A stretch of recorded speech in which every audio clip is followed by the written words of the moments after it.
you have to leave the comfort zone. You have to become more comfortable in that zone of discomfort.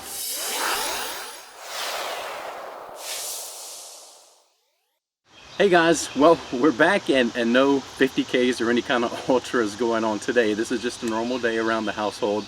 But when I woke up this morning, I kind of had this idea that came to me and I wanted to share. So like I said, it was a regular day, so it's a normal morning where I'm going to get up and run a few miles and just kind of get the day started. And as it tends to happen, you know, the clock goes off and man, you just don't want to go. As much as I like to run, as much as I like to do things, I generally have, you know, goals. I have reasons why it's important to get up and run. There's something I'm trying to accomplish that each run is leading up to.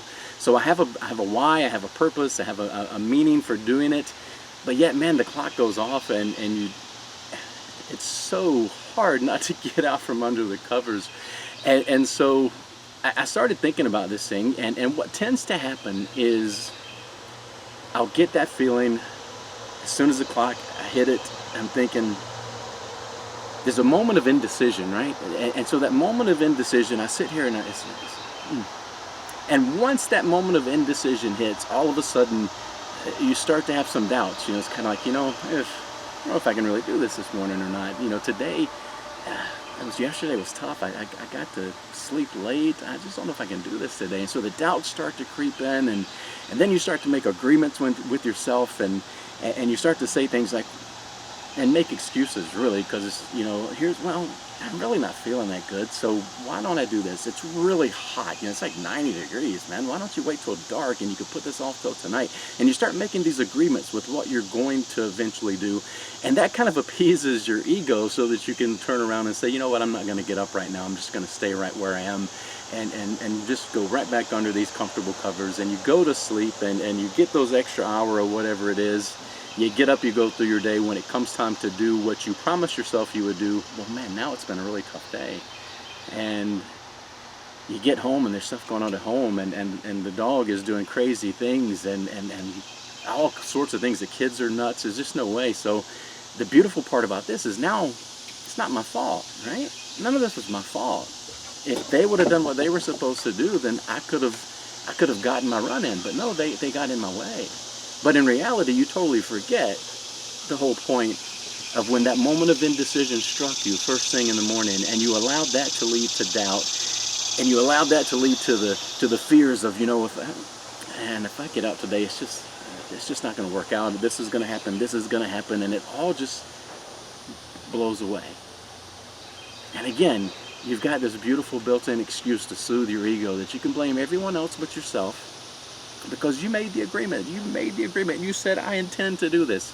Well, that's when the law of diminishing intent kicks in, because once you say, I intend to do this, the longer you wait before you actually do it, the less likely you are to do it. And it's by law. It's just the way it is. And so we have to be very careful. Now, it's not just running, and this is what's really tough. It's also just with other things that we do in life. You get this, you're sitting and you get struck with this big, beautiful idea. Suddenly you can imagine a future that's different, a future where you can be and do and give and have more than what you currently do. And instead of acting on it right away, what we'll do is we take that moment of indecision, and that moment leads into the doubts, and you start to tell yourself, well, who am I to dream that? Who am I to think that? I can't do that. I don't have the education, I don't have the money, I don't have the resources, I don't have the people around me. I can't do that. And that doubt then leads to fears of, what if I even tried? Man, that would be so horrible. What if I failed? Oh my goodness, wouldn't that be terrible? People would judge me. Oh, can't take that. And so it leads to these fears, and again, you do nothing. You go right back into that comfort zone. You crawl right back under your covers of the comfort zone that you're currently living in, instead of taking that step through the discomfort. And here's the truth, even if you take the first step, even if you get out of bed and you go for this run, every run I do, this morning was no different. This morning might have been a little different because I think it took longer. But normally the first few steps, the first 10, 15, sometimes 20 minutes like today, it's not pleasant. It hurts. When you finally decide, I'm going to step out and go for something different, life is going to get in the way. Life is going to kick you right square in the teeth. Things are going to go wrong. And you have to go through that momentary pain you have to go through. You have to keep pushing. You have to leave the comfort zone. You have to become more comfortable in that zone of discomfort.